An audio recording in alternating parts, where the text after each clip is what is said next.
जय श्री कृष्ण दर्शकों, स्वागत है आपका हमारे चैनल धर्म डायरी में। और आज हम देखिए गीता के पहले अध्याय के कुछ श्लोकों का अर्थ हिंदी में बहुत ही सरल भाषा में समझाने की कोशिश करेंगे।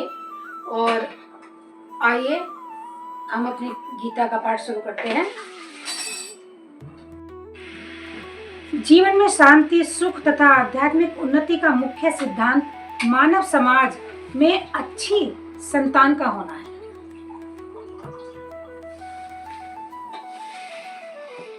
वर्णाश्रम धर्म के नियम इस प्रकार बनाए गए थे कि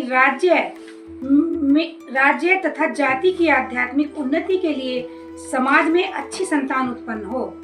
ऐसी संतान समाज में स्त्री की सतीत्व और उसकी निष्ठा पर निर्भर करती है। जिस प्रकार बालक सरलता से कुमारगामी बन जाते हैं, उसी प्रकार स्त्रियां भी पतनोमुखी होती हैं।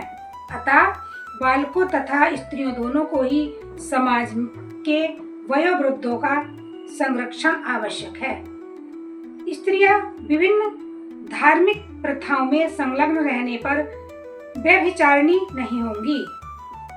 चाणक्य पंडित के अनुसार सामान्यतः स्त्रियां अधिक बुद्धिमान नहीं होती, अतः वे विश्वसनीय नहीं है, इसलिए उन्हें विभिन्न कुल परंपराओं में व्यस्त रहना चाहिए और इस तरह उनके सतीत्व तथा अनुरक्ति से ऐसी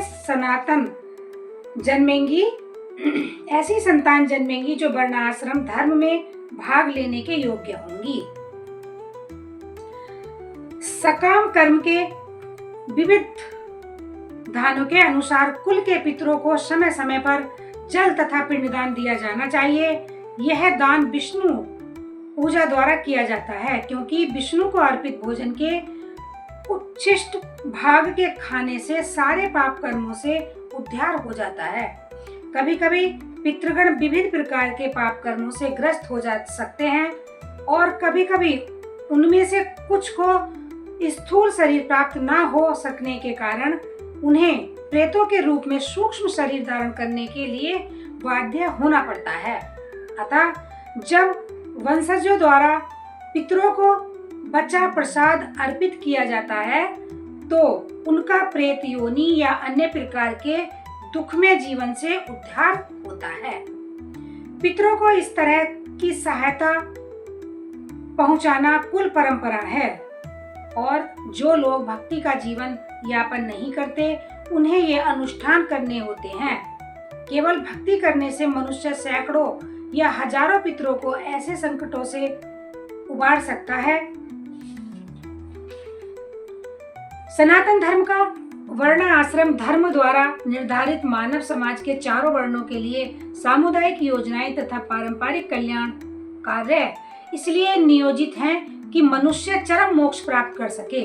अतः समाज के अनुत्तरदायी नायकों द्वारा सनातन धर्म परंपरा के विखंडन से उस समाज में अव्यवस्था फैलती है। फलस्वरूप लोग जीवन के उद्देश्य विष्णु को भूल जाते हैं। ऐसे नायक अंधे कहलाते हैं और जो लोग उनका अनुगमन करते हैं वे निश्चय ही कुव्यवस्था की ओर अग्रसर होते हैं।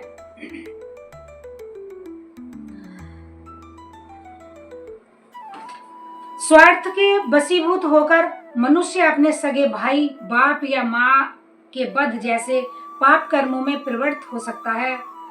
विश्व के इतिहास में ऐसे अनेक उदाहरण मिलते हैं, किंतु भगवान का साधु भक्त होने के कारण अर्जुन सदाचार के प्रति जागरूक है, अतः वह ऐसे कार्यों से बचने का प्रयत्न करता है।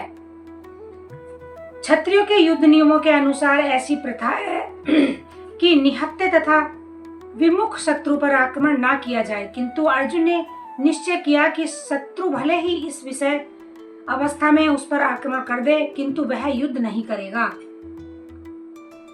उसने इस पर विचार नहीं किया कि दूसरा दल युद्ध के लिए कितना उगत है। इन सब लक्षणों का कारण उसकी दया दृढ़ता है, जो भगवान के महान भक्त होने के कारण उत्पन्न हुई है। अपने शत्रु की स्थिति का अवलोकन करते समय अर्जुन रथ पर खड़ा हो गया, किंतु वह शोक से इतना संतप्त हो उठा कि अपना धनुष बाण एक ओर रखकर रथ के आसन पर पुनः बैठ गया। ऐसा दयालु तथा कोमल हृदय व्यक्ति जो भगवान की सेवा में रत हो, आत्मज्ञान प्राप्त करने के योग्य है।